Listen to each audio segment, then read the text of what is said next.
का भौजी बतावा। बाजार जात हुआ का हो? हाँ बाजारे जात रहे। एक ठो हमार सामान ले आ देता। तो हर रोज कोनो न कोनो सामान घटा रहा था, कबो ई लायदा कबो ऊ लायदा, का लाओ का बताओ। अरे बड़ा जरूरी सामान बा, ले आ देवा कि नहीं? लियात देव, लेकिन हमरे एक सवाल के जगह जवाब दे देबू तो। बतावा कौन सवाल के जवाब है? लेकिन भौजी तू से का पूछी, तू तो पढ़ी लिखल बाटी ना है, तो हम क्यों और से पूछ ले रहा। बतावा। सुना सुना एक दाई पूछ के तो देखा। बता देबू? बिल्कुल। तो सुना हमारे सवाल का जवाब। अगर ये सवाल का जवाब दे दूँ तो जौन का बुत कौन लायक है। पूछा ये बबुआ, तू का जनबा? तो ले सुना भौजी। सारा बदन बाटे गोरा गोरा तो वतनी जगह का है कारी रे भौजी, वतनी जगह।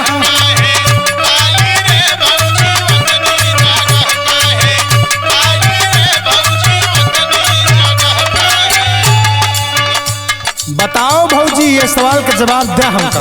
जा ये देवर बबुआ, कौन कौन सवाल पूछा था हो? ले सुना। बताओ। सारा बदन बाटे गोरा गोरा,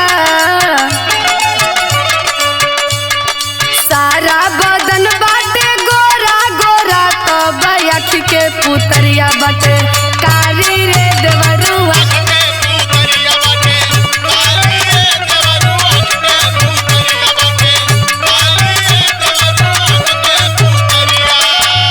तो सुनो देवर बबुआ। हाँ भौजी बताए देहू। तू पढ़े लिखे वाले के पास जात रहा। अच्छा तो एक सवाल का हमारे और जवाब बतावा तू। हम जाना थी तू अंडा बंड पूछवा, बाकी सवाल के तोरे जवाब तो हम दे दे। सुना। कावन चिड़िया ना ढके ढकला। ए भौजी बोला बोला। अगर सवाल का जवाब दे दो जान ले आप भैया से कह के जोन काबू तोन मंगा दे। ठीक बा हो। कावन चिड़िया ना ढके ढकाला तो जाने ला पूरा सना सारा ए भौजी जाने ला।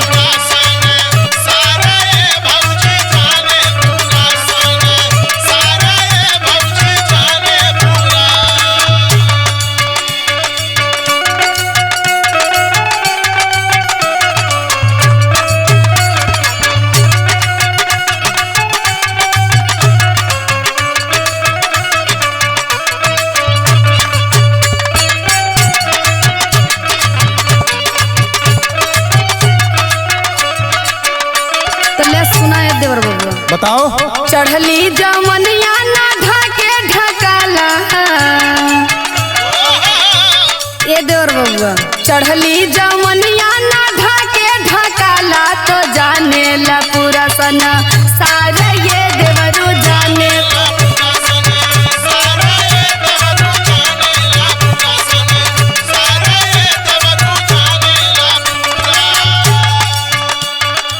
हाँ भौजी बता दिहू तू। नहीं तू तो हमके अनपढ़ गंवार समझत रहला हो। अच्छा एक सवाल आखिरी हमार और बता दा, बस मान ले तो हमार भौजाई हवा। बोला बोला। सुना। लड़किन के गोल गोल लड़का के लंबा। जा ये देवर बबुआ, यो कोनो सवाल है? लड़किन के गोल गोल लड़का के लंबा का होला बतावा मजे दारा ए भौजी।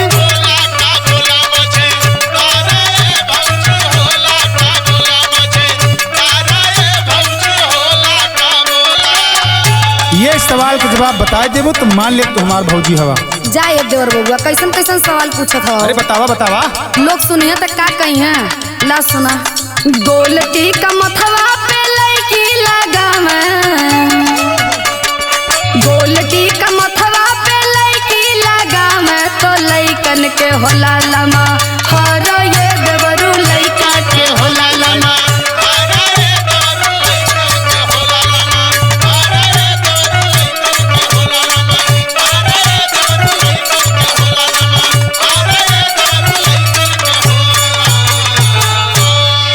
मान गए भौजी, जवाब दे दो जौन कहबू अब तौन ला दिए।